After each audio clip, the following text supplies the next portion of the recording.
Hello students, आज इस video में हम चैप्टर 10 ठोस आकारों का चित्रण प्रश्नावली 10.3 से क्वेश्चन नंबर 1 सोल्व करेंगे। पर क्वेश्चन नंबर 1 सोल्व करने से पहले हम कुछ महत्वपूर्ण विषयों को समझेंगे। सबसे पहले देखिए बहुभुज। बहुभुज क्या होता है? देखिए रेखाखंडों से बना सरल बंद वक्र बहुभुज कहलाता है। जैसे कि देखिए यहाँ पर ये एक आकृति दी गई है, ये क्या है? एक बहुभुज है। देखिए रेखाखंडों से बना है, ये क्या है? रेखाखंड। रेखाखंडों से बना और कैसा है? बंद वक्र है। तो ये क्या है? एक बहुभुज। तो रेखाखंडों से बना सरल बंद वक्र क्या कहलाता है? बहुभुज कहलाता है।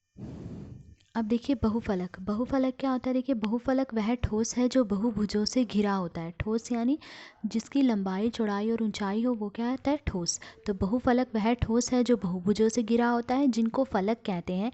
ये फलकें जहाँ मिलती हैं उनको किनारा कहते हैं। ये रेखाखंड होते हैं जहाँ पर किनारे मिलते हैं, उनको शीर्ष कहते हैं। जैसे कि देखिए यहाँ पर ये एक बहुफलक दिया गया है। ये बहुफलक देखिए बहुभुजों से घिरा है। देखिए ये एक बहुभुज है, ये भी एक बहुभुज है, इसी तरह ये भी एक बहुभुज है। तो बहुफलक वह होता है जो बहुभुजों से घिरा होता है, जिनको फलक कहते हैं। और इन बहुभुजों को क्या कहते हैं? फलक कहते हैं। जैसे कि ये एक बहुभुज है, ये क्या है? फलक। इसी तरह ये बहुभुज है, ये भी क्या है? फलक। देखिए इस बहुफलक के 6 फलक हैं। पहला फलक देखिए ये है, ठीक है। फिर दूसरा फलक ये है, तीसरा फलक ये वाला है, चौथा फलक ये है, ठीक है। फिर पांचवा फलक ये है और छठा फलक ये है। तो इस बहुफलक के 6 फलक हैं और ये फलकें जहाँ मिलती हैं उनको किनारा कहते हैं। जैसे कि देखिए ये फलक, ठीक है, और ये फलक, ये दोनों फलकें कहाँ पर मिल रही हैं? यहाँ पर मिल रही हैं। तो ये क्या है? इसका किनारा, ठीक है। इसी तरह देखिए ये फलक, ठीक है, और ये वाली फलक, ये दोनों फलकें कहाँ पर मिल रही हैं? यहाँ पर। ये क्या है? किनारा। ये रेखाखंड होते हैं और जो ये किनारे हैं ये क्या कहलाते हैं? रेखाखंड कहलाते हैं, ठीक है। जहाँ पर किनारे मिलते हैं उनको शीर्ष कहते हैं और जहाँ पर किनारे मिलते हैं उन्हें क्या कहते हैं? शीर्ष।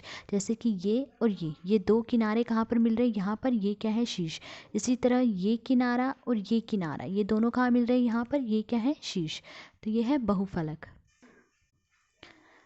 अब देखिए प्रिज्म। प्रिज्म क्या होता है? देखिए प्रिज्म वह बहुफलक है जिसका आधार और ऊपरी सिरा एक सर्वांगसम बहुभुज है। सर्वांगसम बहुभुज यानी एक जैसे बहुभुज हैं और अन्य फलक समांतर चतुर्भुज के आकार के हैं।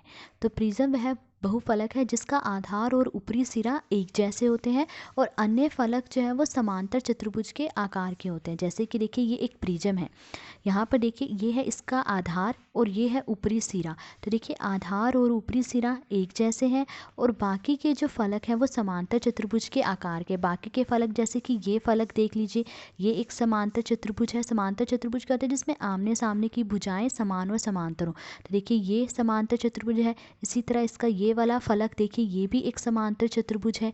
ये फलक देखिए, ये भी समांतर चतुर्भुज है। तो ये क्या है? एक प्रिज्म है। प्रिज्म में क्या होता है? आधार और ऊपरी सिरा एक जैसे होते हैं और बाकी के जो फलक होते हैं वो क्या होते हैं? समांतर चतुर्भुज। अब देखिए पिरामिड। पिरामिड वह बहुफलक है जिसका आधार एक बहुभुज होता है तथा अन्य फलक एक शीर्ष वाले त्रिभुज होते हैं। तो पिरामिड वह बहुफलक है जिसका आधार तो एक बहुभुज होता है, बाकी के जो फलक हैं वो एक शीर्ष वाले त्रिभुज होते हैं, यानी वो सभी त्रिभुज एक ही शीर्ष पर मिलते हैं, ठीक है। जैसे कि देखिए ये एक पिरामिड है, इसका ये जो आधार है ये क्या है? एक बहुभुज है और इसके बाकी के जो फलक हैं वो एक शीर्ष वाले त्रिभुज है। जैसे कि देखिए ये फलक, ये एक त्रिभुज है। फिर ये फलक देखिए, ये भी एक त्रिभुज है। ये फलक देखिए, ये भी एक त्रिभुज है और ये फलक, ये भी एक त्रिभुज है और इन सभी त्रिभुजों का जो शीर्ष है वो एक ही है। देखिए सभी त्रिभुज इसी एक शीर्ष पर मिलते हैं। तो ये क्या है? एक पिरामिड है। अब देखिए, अब प्रश्नावली 10.3 से क्वेश्चन नंबर 1 सोल्व करेंगे। तो क्वेश्चन नंबर 1 देखिए, क्या किसी बहुफलक के फलक नीचे दिए अनुसार हो सकते हैं? फर्स्ट पार्ट है 3 त्रिभुज। तो पूछा गया है कि क्या किसी बहुफलक के 3 त्रिभुज फलक हो सकते हैं? तो देखिए यहाँ पर मैंने एक त्रिभुज बनाई है। इस त्रिभुज में मैं यहाँ पर एक बिंदु ले लेती हूँ। अब इन तीनों कोनों को इस बिंदु से मिलाएंगे। तो पहले मैंने इसे इस बिंदु से मिला दिया, फिर अब इसे बिंदु से मिलाएंगे और अब इसे इस बिंदु से मिलाएंगे। तो अब देखिए इस बहुफलक के कितने त्रिभुज फलक हैं? तो देखिए एक ये फलक है जो कि त्रिभुज है, दूसरा फलक ये है जो त्रिभुज है, तीसरा फलक ये है जो कि त्रिभुज है, और चौथा ये फलक है जो कि एक त्रिभुज है। तो देखिए इस बहुफलक के कितने फलक हैं जो कि त्रिभुज हैं? 4 फलक त्रिभुज हैं, ठीक है। तो एक बहुफलक के 3 त्रिभुज फलक नहीं हो सकते हैं। तो एक बहुफलक के फलक 3 त्रिभुज नहीं हो सकते हैं। अब सेकंड देखिए 4 त्रिभुज। अब पूछा गया है कि क्या किसी बहुफलक के फलक 4 त्रिभुज हो सकते हैं? तो देखिए अभी हमने यहाँ पे देखा था कि इस बहुफलक के फलक कितने त्रिभुज थे? 4 त्रिभुज। तो एक बहुफलक के फलक 4 त्रिभुज हो सकते हैं। तो सेकंड पार्ट का आंसर है कि एक बहुफलक के फलक 4 त्रिभुज हो सकते हैं। थर्ड पार्ट देखिए एक वर्ग और 4 त्रिभुज। अब पूछा गया कि क्या किसी बहुफलक के फलक एक वर्ग और 4 त्रिभुज हो सकते हैं? तो देखिए यहाँ पर ये एक वर्ग है, ठीक है। अब इस वर्ग में यहाँ बीच में मैं एक बिंदु ले लेती हूँ।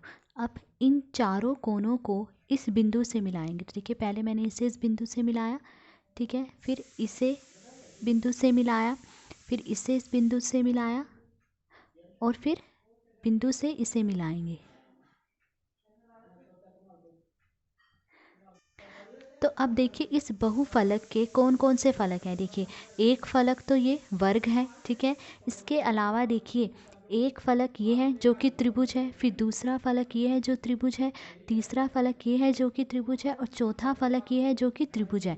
तो इस बहुफलक के देखिए एक फलक तो एक वर्ग है और बाकी के जो फलक हैं वो ये 4 त्रिभुज हैं। तो एक बहुफलक के एक वर्ग और 4 त्रिभुज फलक हो सकते हैं। तो एक बहुफलक के फलक एक वर्ग और 4 त्रिभुज हो सकते हैं। तो आज इस वीडियो में हमने क्वेश्चन नंबर 1 सोल्व करा। अगर आपको वीडियो पसंद आई हो तो please like share and subscribe. Thank you.